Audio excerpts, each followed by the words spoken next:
Ujian ni ujian ketaatan kepada Allah. Orang yang nak taat kepada Allah, orang yang dapat hidayah kepada Allah. Orang yang tak taat ni orang yang tak ada hidayah. Tak senang tak? Tak ada hidayah ni tak usah kuat macam mana. Orang duduk angkat berat tu 50 kilo, tambah 60 kilo, 70 kilo, 100 kilo, 200 kilo. Dia boleh angkat 200 kilo. Body betul-betul. Tapi belum tentu lagi dia boleh angkat selimut 2 kilo. Boleh angkat 200 kilo besi, belum tentu dia boleh angkat selimut 20 kilo. Bukan 20 kilo, 10 kilo tak sampai lah. 20 kilo apa? 2 kilo lah. Tak boleh. Orang azan Allahu Akbar tak boleh nak tolak. Pasal apa? Hidayah tak ada, taufik tak ada. Tak ada taufik, tak payah kawat siang malam, yang subuh tak larat.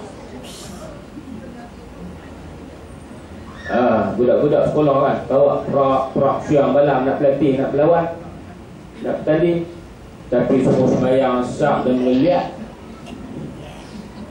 pasal apa? Kita nak tanam hidayah, nak tanam taufik, nak bagi dapat hidayah tu, payah, no? Kalau tak mau, illa 'alal ladzina hadallah, kecuali orang yang diberi hidayah oleh Allah. Kita tak boleh bagi hidayah, yang boleh bagi hidayah Allah. Allah pilih, dapat. Kalau Allah Ta'ala tak pilih, kita hanya boleh berusaha, boleh ajak jom, tinggallah maksiat ni. Kita boleh habaq dia, tak payah dia kata lama lah buat, payah nak tinggal, no? Jadi sebab tu kita kena minta hidayah. Tak boleh dia api masuk neraka ni buat macam mana.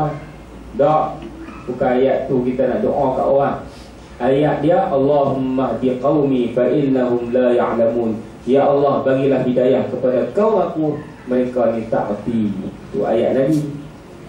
Nabi dah doa, orang Taif baling pungai dengan putih batu. Malaikat mai, ya Muhammad, ya Rasulullah, mau tak kalau kami nak terlengkup kepala mereka dengan ni bukit yang duduk ni Madinah. Nabi kata biar-biarlah kat mereka. Mudah-mudahan anak cucu mereka ni beriman dengan aku, terima Islam ni. Jangan buat apa kat mereka. Nabi doa, Allahumma hdi qaumi fa innahum la ya'lamun. Dia doa bagi dapat hidayah. Pasal apa? Bukan Nabi yang boleh bagi hidayah, Allah Ta'ala yang bagi hidayah. Kita pun anak cucu kita, ada anak cucu kita mungkin lah wal'iyadzubillah, ada hak jenis rempit, yang malam rempit, pakai baju, ya Allah. Baru tadi saya nak main, tadi jumpa budak perempuan kecil lah, naik motor, pakai baju belang, tangan pendek, singkat pula, kecil. Tengok aku budak lelaki, tengok budak perempuan. Wal'iyadzubillah, tak mau lah begitu. Kesian. Dia nampak dia boleh berak, bawa adik kecil belakang. Kita tak mau lah begitu, sampai berak lah begitu, teruk sangat. Jadi kita kata tak apalah, bagi hidayah kat mak pak dia supaya jangan biar anak, bagilah hidayah kat anak ni. Tak tu yang kita boleh doa dulu. Kita doa, memanglah neraka pak ni, memanglah mereka nak masuk neraka. Tak, belum tentu lagi neraka. Boleh jadi dia berubah. Orang nak berubah ni, tengok Bob Luqman. Bob Luqman dulu pelakon, penyanyi, berubah pakai sorban, topi ceramah pula, berubah hala kebaik. Ada juga orang ada marhaban elok baca qori, jadi penyanyi, jadi tajuk teruk lagi. Dulu kaki marhaban, qori pula, bang pula azan, jadi penyanyi rock lebih pada rock ni. Ada rock, pasal apa? Dia lari pada hidayah. Jadi orang nak dapat hidayah ni, dia adalah anugerah Allah Ta'ala. Tapi ada sebab. Tak boleh kita biarlah nanti mereka dapatlah hidayah. Tak, kita ni menjadi pencetus supaya mereka mendapat hidayah Allah Ta'ala. Sebab tu man dalla 'alal khair falahu ajru mithlu ujurihim, atau kama qala. Siapa yang menunjuk orang kepada kebaikan, kalaulah orang yang ditunjuk tu buat baik, pahala dapat pada orang yang tunjuk. Itu dia pahala. Baik. Wa ma kana Allahu liyudhi'a imanakum, dan tiada ada Allah Ta'ala bahawa mensia-sia ia akan sembahyang kamu kepada Baitul Maqdis yang dahulu itu, tetapi memberi pahala ia akan kamu atasnya seperti kiblat ini jua. Kerana sebab turun ini ayat, yaitu soal muslimin akan Nabi daripada mereka-mereka yang mati dahulu daripada berpaling kiblat betapa ibadat mereka itu. Jadi ayat ini turun, tanya ya Rasulullah, macam mana orang hak dulu, hak selama ni duk menghadap ke Baitul Maqdis, macam mana sembahyang mereka? Allah Ta'ala kata mereka tu dapat pahala. Allah Ta'ala takkan sia-sia amalan ibadat sembahyang mereka, walaupun mereka tu tak sempat nak menghadap ke Baitullah. Sahabat ni dia jaga amalan, takut tak dapat pahala. Ditanya Rasulullah, turunlah ayat ni. Wa ma kana Allah Ta'ala tidak liyudhi'a, mensia-siakan iman kamu. Pasal apa Allah Ta'ala sebut iman? Kerana mereka menghadap ke Baitul Maqdis atas dasar iman kepada Allah Ta'ala. Kita buat amal ibadat apa tu? Kerana iman. Jadi walaupun mereka tidak sempat menghadap ke Baitullah, yang penting mereka beriman kepada Allah Ta'ala. Puak hak sempat ni, hak hidup elok ni, ada yang murtad. Bila suruh kali saja ikut dengar orang Yahudi, dia makan isu, report makan isu. Oh, kalau lagu tu tak betul dalam Islam ni, sat lagu ni, puak Yahudi pun canang. Kalau dulu ada TV, masuk TV lah. Dulu tak ada TV, cara dulu lah. Masa tu tak ada TV, tak ada radio. Kalau ada, dia masuk dalam TV lah. Puak Yahudi ni tak betul. Islam ni agama yang tidak tetap pendirian, macam-macam masuk. Maka ada orang yang imannya hancur, rosak imannya. Pasal apa? Ikut orang Yahudi, termakan isu. Orang Yahudi ni nak bagi rosak orang Islam tak? Maka bila dia ikut Yahudi munafikin, ya, dia kata betul juga Islam, tak betul Islam ni. Jadi murtad. Sedangkan walaupun dia tak mati, dia masih hidup, oleh kerana tak ikut Nabi SAW, sia-sialah amalan mereka. Sia-sia, buat baik macam mana pun, tapi kalau tak ikut Nabi SAW, tak beriman dengan Nabi, sia-sia amalan mereka. Adapun orang yang beriman, walaupun mereka sudah mati, tak sempat menghadap ke Baitullah, Allah Ta'ala tidak akan sia-siakan amalan mereka. Jadi pentingnya iman.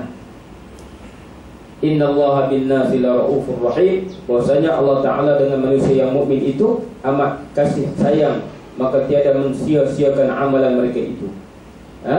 Ra'uf, Allah Ta'ala kasih sayang. Allah Ta'ala sayang kepada orang yang beriman. Allah tidak akan membiarkan mereka itu menjadi sia-sia amal mereka. Qad nara taqalluba wajhika fis sama'. Habis. Maksudnya dekat tu dulu tafsir kita. Qad nara taqalluba wajhika fis sama'. Cerita ni akan bersambung tentang bagaimana Allah Ta'ala suruh Nabi berpaling ke Baitullah ni. Ada ayat lain, perintah Allah. Qad nara. Kita akan sambung pada masa akan datang, insyaAllah. Berapa dah? 10. Terima kasih.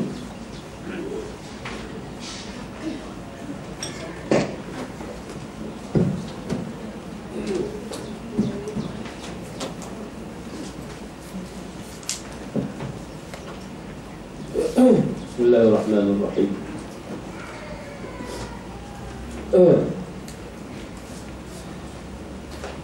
Kita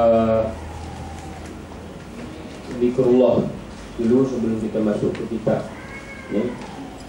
Rehat kita ambil 5 minit insya-Allah. Kita zikir dengan nama Allah, walillahil asmaul husna fad'uhu biha. Kita duk baca ni, yang kita duk baca asmaul husna tu satu kaifiat, satu cara.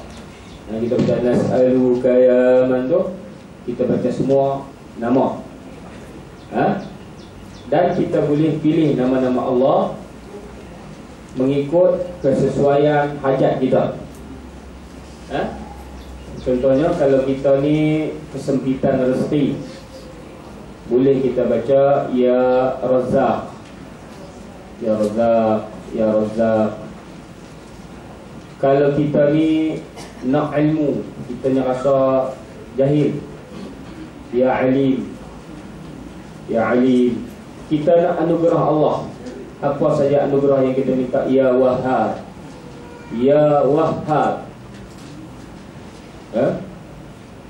Kita nak lembut, kita rasa kita ni kasar, kita nak lembut, Ya Latif, Ya Latif.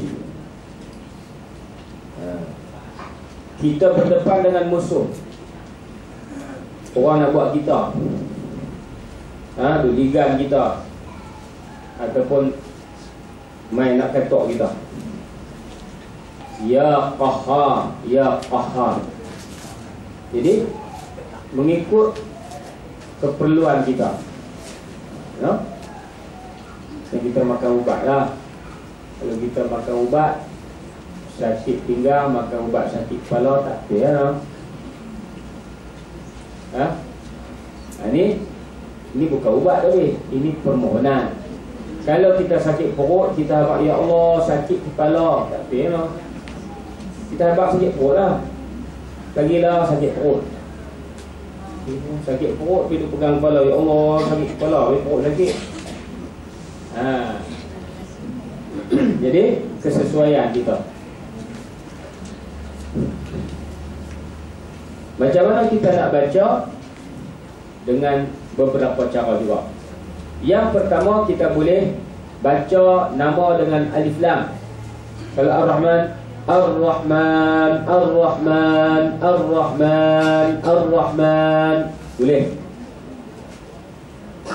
Ataupun dengan tidak ada alif lam, Rahman, Rahman, Latifun, Latif, Latifun, Latif, Latifun, Latif, boleh. Yang ketiga dengan cara meletakkan Ya'un Nida. Ya'un Nida, Ya seru, Ya wahai, Ya Allah, Ya Rahman, Ya Rahim, Ya Malik, Ya Qudus, Ya Wahhab, Ya Razzaq, Ya Qahhar, Ya Sattar, dan sebagainya. Dengan 3 cara.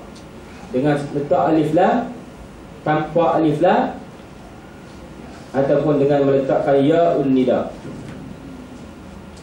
Boleh 3 cara, tak ada masalah ya. Selalu yang kita buat dengan ada Ya lah, sebab kita lebih mudah kita faham. Maknanya kita memanggil ataupun memohon kepada Allah Ta'ala. Kalau kita Ya Razzaq, tapi cara pula sebut macam mana kita nak baca banyak. Contohnya Ya Latif. Ya Latif, dia ada bilangan dia. Bilangan dia mengikut perkiraan ulama huruf. Ya Latif ni bilangan hurufnya 129. Ya Latif 129 kali. Dia ada kira, saya tak tahu kira, ada kitab dah. Ulama ada kira. Jadi Ya Latif, kalau kita nak amalkan, kita kata baca 129 kali. Macam mana baca? Ya Latif 129 kali. Ya Latif, Ya Latif, Ya Latif, Ya Latif, dengan dua. Dengan dua. Ya Latif, Ya Latif, Ya Latif, Ya Latif, Ya Latif, Ya Latif.